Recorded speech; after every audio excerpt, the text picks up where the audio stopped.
We are back today and we are working on the 240. We're gonna get this body kit on and dialed in. I already got the front bumper off. Here it is here, taken off. It was literally held on with, I think, 2 bolts. So we were already messing with the fenders and stuff, getting this fitment done up. And then this is on the top of the existing bumper, which bolts on top here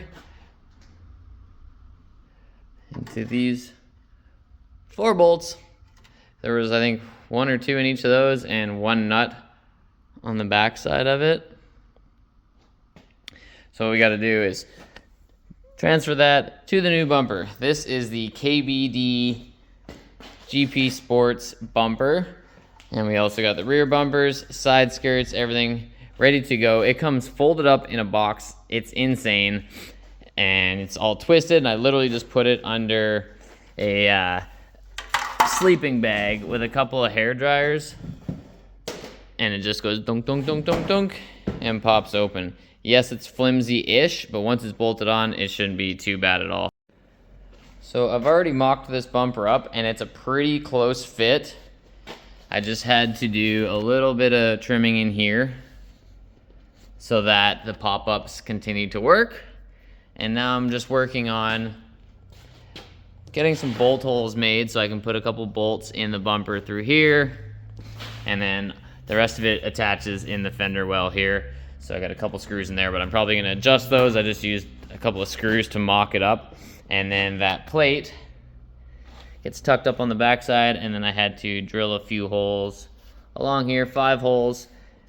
Existing bolts are in there and existing nuts from the old bumper. So now that I got that all cleaned up, I'm gonna bolt it back on and see how it fits. So I made a couple bolt holes in here and had to kind of round this corner to line up with the fender shape. And now I just gotta suck those bolts tight, and it should suck this in. And then maybe some double-sided tape there, or we'll just rock it like that with some bolts. Clean up these edges a bit and sand it. And got a couple bolts in that top plate that we mounted to here. So all in all, looking pretty good. Again, we trimmed some in here. It's very tight. Just kind of sanded it back a bit. But all in all, fitment is actually pretty good. Again, same thing, tight in around the lights. And this seems to be pulled in quite far in comparison to the fender. I might have to adjust the fender as well and kind of pull it in, because everything's out of whack since we flared everything. But it's not so far out that we can't make it perfect. It's just one of those things that it's gonna take some fine tuning. A lot of people just zip tie these on. They're like, oh, it's a drift car, we don't care about fitment, we just want it on, and if it hits something, we just want it to rip off. But not me. I actually really like these bumpers, and once it's on and everything's gonna be tight and bolted, it's really not that flimsy at all. Like, it's pretty solid. These things are really neat how they come just folded up, and then you heat them up, and then they pop out, and they are quite rigid and not gonna break. They do have a lifetime warranty. Just gotta bolt these corners back in, gotta get some bolts in here, and then we'll move on to the rear bumper after a little bit more fine tuning and adjusting. And just like that, got the bolts in. That I rounded with a flapper, smoothed it all out. That fits much better. I pulled the fender in a bit to tighten up this gap that was off, and it's pretty close. It's still sucked in a little bit here. The fender could probably go a bit more to square it up, but all in all, not too bad. I think the worst part of the fitment is just these sides are kind of flappy. So I think with a little bit of finagling, some tape, and then bolting back inside here, pull it up a bit, get that light hole matched up. But there she is. Looking pretty damn good now. This side, I still gotta tighten these up and tighten that up again, but this fitment is much better on this side. But all in all, like, for what it is, it's really nice. These lights in here have to be from an 89 to 90 S13 240SX, and this is a 91, so those aren't gonna fit. So I got some smoked ones coming on the way for that, and some smoked marker lights for the side holes here. But yeah, this is pretty much as good as I'm gonna get with this for now. It has to come off anyway, and then we have to wash the entire thing with Clorox bleach, scrub it, acetone wipe it, sand it a little bit, or at least wipe it with a cloth like this one, or actually the red one's gonna be better. And then we're gonna hit it with some flexible high fill primer, and that's probably where we're gonna leave it. We just gotta get all of the mold release agent out of this plastic bumper because it will cause a vinyl wrap or a paint not to stick. So we wanna get all the mold release off, get that completely wiped down, get everything clean and sanded and scuffed up, and then we'll hit it with some primer that's gonna be flexible for this type of material. And then once it is primed, that's probably where we're gonna leave it. I don't see a point in painting it because we're gonna be wrapping the whole car in this video. Stick around, guess what color we're going? It's a big one. Stick around, we'll see you soon. Now, it is still like a little bit wobbly, so I might, there's some bolt holes underneath here. I might put a plate in on top of this piece here. I don't know if you can see that. And then just, you know, basically make a bracket to run from this section of the bumper to the bumper behind it, or the bumper cover to the bumper. And then underneath here, the fenders, there's a bracket that's meant to tighten up, and it's super crusty and loose and flaps around, so that's gotta go. We gotta basically make a new plate to go from there up to the frame support here. Right now it's just loose, so we'll make a new one, join those two together, and that'll stiffen the fender, flex up a bunch, and the bumper as well, because it's all attached down here. So once we tie all that in, it should be rock solid. A lot of people complain about the fitment to the hood, but it's really not that bad, and they talk about sag in the middle here, maybe because it's not hot out yet. It's not sagging, but that plate that goes along there with all those bolt holes should support that. So I don't understand how that can sag. It's pretty solid. The gap is fairly straight. It's not the tightest gap ever, but you kind of want some room for your fingers, which I can't get in there now, but once the hood pops, you can just get your fingers in there kind of thing. So honestly, I'm pretty happy with that. Kind of matches the gap around the headlights from factory anyway. So all in all, looking pretty damn good. Now, we're on to the rear bumper.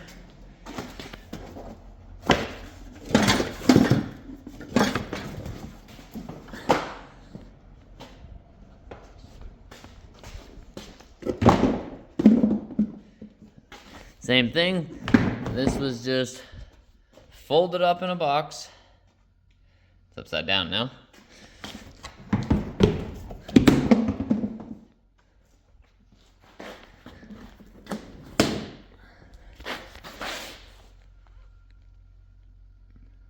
So, should be all right.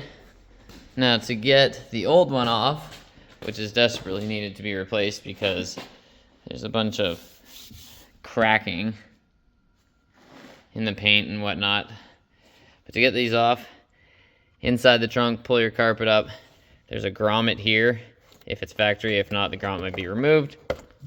Underneath, got a 14, I believe, and another one at the front. Mine has a bunch of sound deadening in it, so I had to cut it back. But same thing on this side, hard to see. One there, and one there. And then inside, along the back wall over there, there's 3 10 mils. That side, I gotta dig through some more sound deadening, try to get those off, but that should be it, I believe. So 2 to hold the main bumper supports in, and then the bumper should slide out. Plus you got 3 10 mils on either side. So pretty straightforward, 10 bolts. Get this thing off of here and then transfer it over to the new one. So once you get those bolts out, the bumper just slides out kind of thing, except this one side, the bottom bolt is really deep inside the pocket in there. And there's something in the way, and I don't know what it is, so I can't get that bolt. So I'm just gonna run a zip cut down the outside here, carefully, and cut that bolt from in there. Just like that. I can get rid of it, get this bumper out, start mocking it up to the new one. Well, I thought I was cutting it, but I just made a bunch of smoke, and then I just gave it a little pry, and it just popped right out of there anyway. So now, just give this a wiggle.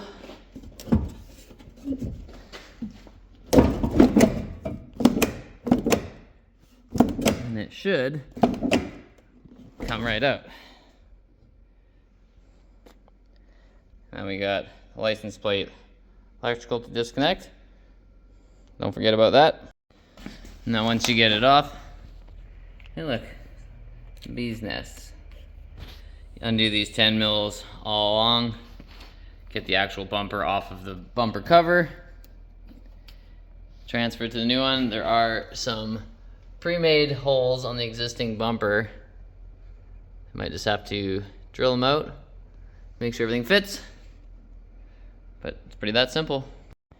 So once you have the bumper cover off, you can kind of rest the actual bumper on the new bumper cover, kind of get an idea of where it's going to line up, and then you remove this strip that has the bolts attached to it from the stock bumper, and you're going to drill your holes in here. You got these little clips to hold that on there while you fasten this onto those bolts and put your nuts on. These little clips hold this little strip in place. So first we're gonna see all these little markings on here. Some of them are for the clips and some of them are for the bolts. So just drill those out, attach this, attach that, slide it on, see how she fits. I'm also gonna take these top two bolts off this bracket. I'm gonna take the whole bracket off actually, but I'm gonna cut it there so that it's easier. I don't need that third bolt on the bottom. There's no really any room for it on this bumper. But I get those on, poke some holes through those like I did on this side, and then those can go into here and put those nuts back on too. So everything should be nice and tight and fit up really well. And there she is, loosely fit up. Obviously haven't bolted the inner fender part on yet. This side is really far inside there, and I'm not liking that. And then on this side, it actually sticks out a bunch. So, I mean, it's gonna get sucked up in there. Close that gap with those nuts, which is fine. But the whole thing, I think, needs to go slightly that way, which is probably gonna be in that bracket that was in there. Slot it a bit, slide the bumper assembly or the bumper cover over that way on the actual impact bumper. So I'm fitting the side skirt now. Everything else prepped for paint. Well, ready to get prepped for paint, I should say. And I can't, I mean, obviously I gotta do something with that too, but this won't come up to that line to line up with the backside and the front as well. It's gonna take some force to kind of get it up there, and it's beyond the door, but it doesn't matter because that swings in when the door opens, so not a big deal. But the whole thing's just a little bit tweaked. And then inside it sits on this lip here. I wasn't sure if it gets pushed all the way in up to here or if it just sits to here, but that's where it wants to be happy. So if I raise this, I've had to do a little bit of sanding to make some clearance there, maybe a bit more, but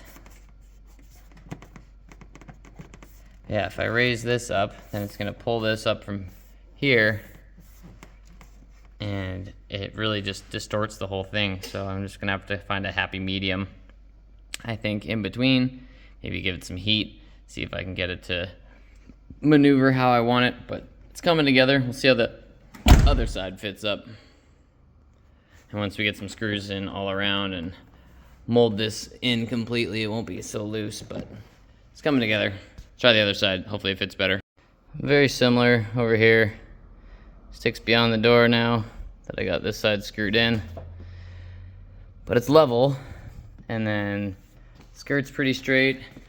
Haven't got the back bolted up yet, but kind of same idea. If I go high over here, then it's low there, and it's a little too far into the door, so I sanded that a little bit. And if I force this backwards a bit, then I can kind of get it to level up like that. So I might put a washer in there, try to bend the fender tab out a bit. Put a washer in there to pull that back so it clears the door, stretches it all out nice and tight, and that can be fairly level. So I think that's the case, but all in all, a little bit of sanding that I did, very minor, just kind of edges and whatnot, smoothing things out. I think we're ready to go primer and paint these things. Well, prep them, clean them, get all the mold release agent and everything off of it, and then primer and paint them. So we'll load these up, bring them up top to the other garage, and get a booth set up.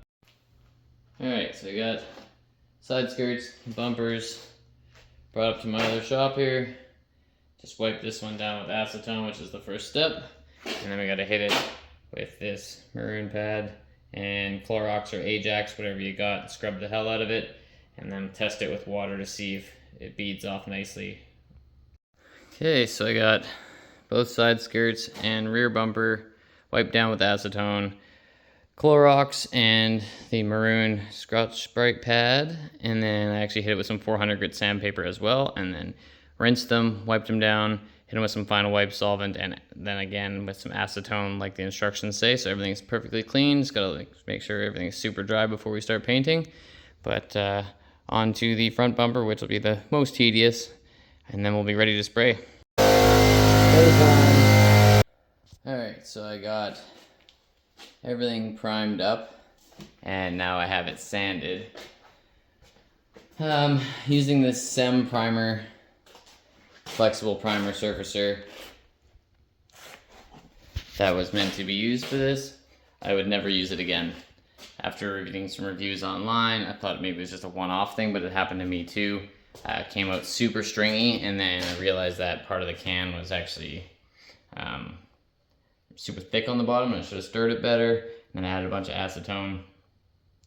I was able to get it to actually spray decently for the bumpers, and then it sanded pretty easily. It doesn't feel like rubber like the one side skirt I did. It feels super rubbery, and lots of runs. Like the first few coats I put on, I was doing my practice spraying on this board, it just couldn't get it to spray pattern properly, and it was, when I did get it to spray light enough where it wasn't just a bunch of splatter, got enough air to it, pushed a ton of air, but then it would just run and it would go all blotchy. So I was like, what the hell? Then I realized that the can needed to be stirred better. Just shaking the shit out of it wasn't enough.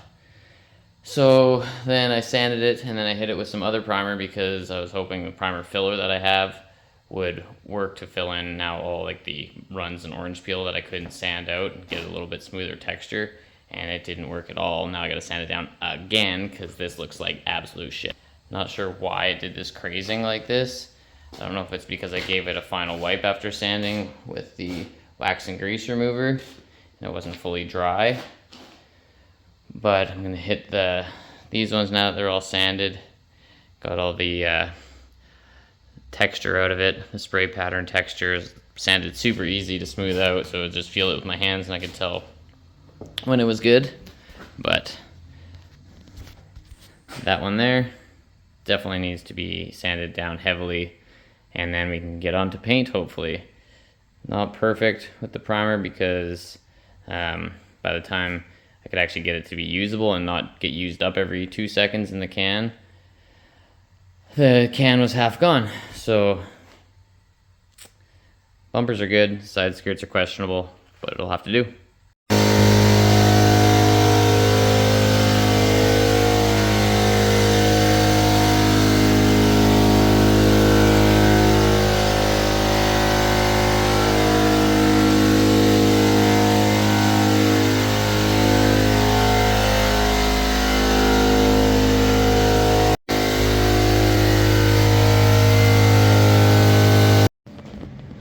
Again, paint didn't turn out that great. It's nice and glossy, but the gun kept cutting out.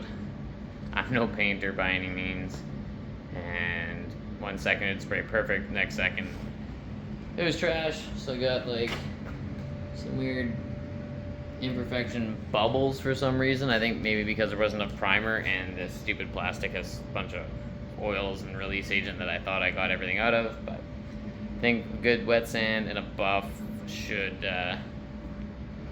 do the trick, and it's getting wrapped anyway, right? So it's just got to be glossy and smooth and buffed up so that the wrap sticks. So I think we'll be good. Done with this, we'll get it on the car, test fit it again, and then talk to the wrap guy, see if he wants it on or off, and then we'll get this thing wrapped. We'll close this video out. So I finally got all the body work done, wet sanded everything,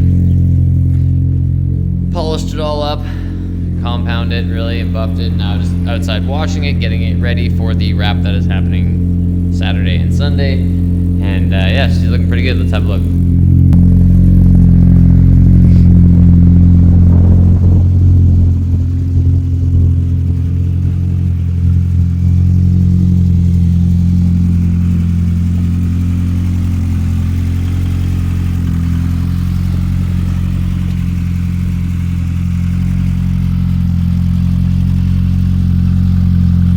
Finally got the body kit on after it was painted and sanded. Everything's looking really nice.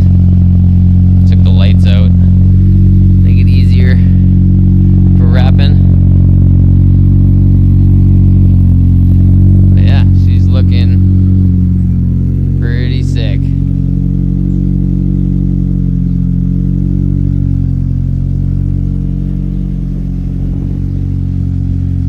Pretty happy with that. Well, it's wrap day. The car is pretty much done. We didn't have enough vinyl. A different color we're doing on the top half. It's a little hint there. I'm super excited how this turned out. It looks so goddamn good. Definitely some issues along the way. It is far from perfect. Those KBD bumpers, the paint, even using the proper primer that's recommended, doing all of the steps correctly. When we put the vinyl on it and then you tack it and pull it off, it was pulling paint. So now there's like a bunch of areas that don't want to stick, or there's a bunch of like paint stuck to the wrap that got stretched and put somewhere else, so it's all bumpy. It was hell. And those bumpers, trying to get it in on the front, all the light areas and the intake vents and all that, was super tedious. But thankfully a buddy of mine's helping and he does fantastic work. But yeah, trying to just like all these painted areas, all this paint wanting to lift in certain areas, and the vinyl just not wanting to stay tacked around all the corners and edges, and how tight this body kit is fitting in the doors and everything like that. But all in all, this color is phenomenal. I can't wait to show you. It's not quite there yet, but next clip we'll reveal it. It should be all done. We got a guy coming to tint it out as well, so we'll have some tint. Top half done, bottom half's done, wheels are done, everything's on. It's looking super good. I'm super stoked. This is based off of one of the most iconic Japanese cars, this whole build theme. I'm basing it off of a very iconic Japanese build, and if you've been watching the channel, you see the kind of colored accents I've been putting in the engine bay and on the wheels and all that stuff. You should get an idea of exactly what it is I'm wrapping this and what car it's based on. So stick around. Next shot, we'll be here flipping this camera around, showing you exactly what we did. But for now, this just looks so good, and I'm gonna take some time to enjoy it now that it's the hardest part's done. So we got the majority of the wrap done. So we're gonna flip this camera around and show you what we done. I'm super excited. It looks so sick. It's better than I could have expected as far as the color goes. Definitely a few flaws along the way, but I'm super pumped on how it looks. We'll take a video inside, get this thing outside, and do a montage.